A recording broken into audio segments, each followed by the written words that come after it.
శ్రీమాత్రే నమః.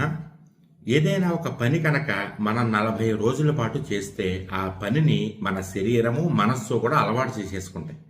అందుగురించే భగవంతుడికి దగ్గర కావడం కోసం, భగవంతుడి యొక్క అనుగ్రహాన్ని పొందడం కోసమని అయ్యప్ప స్వామి దీక్ష అని, శివ దీక్ష, గోవింద దీక్ష, హనుమాన్ దీక్ష అనేటటువంటివి మండల దీక్షలుగా, మండలం అంటే 40 రోజులు మండల దీక్షలుగా చేయడం జరుగుతుంది అనమాట.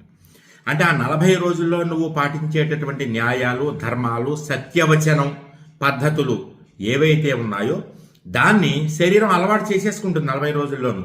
తర్వాత మాల తీసేశాక కూడా అదే విధంగా ఉండడానికి ప్రయత్నం చెయ్యాలి. అంతే తప్ప 40 రోజుల పాటు దీక్ష చేసినా కూడా ఇంకా నువ్వు అబద్ధాలు చెప్తున్నావంటే, 40 రోజులు మండల దీక్ష పూర్తయ్యాక కూడా ఇంకా నువ్వు చెడుగా ఆలోచిస్తున్నావంటే, భగవంతుడికి అనుబంధంగా ఉండలేకపోతున్నావంటే అలాంటి దీక్షలు వ్యర్థము.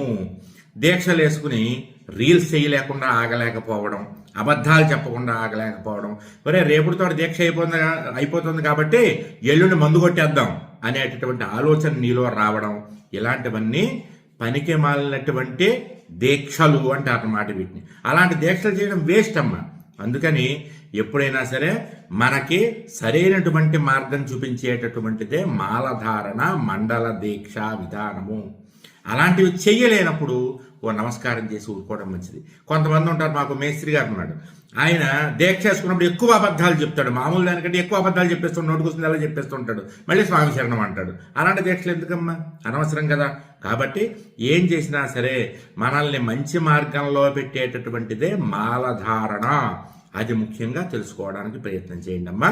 స్వామి శరణం. జయం.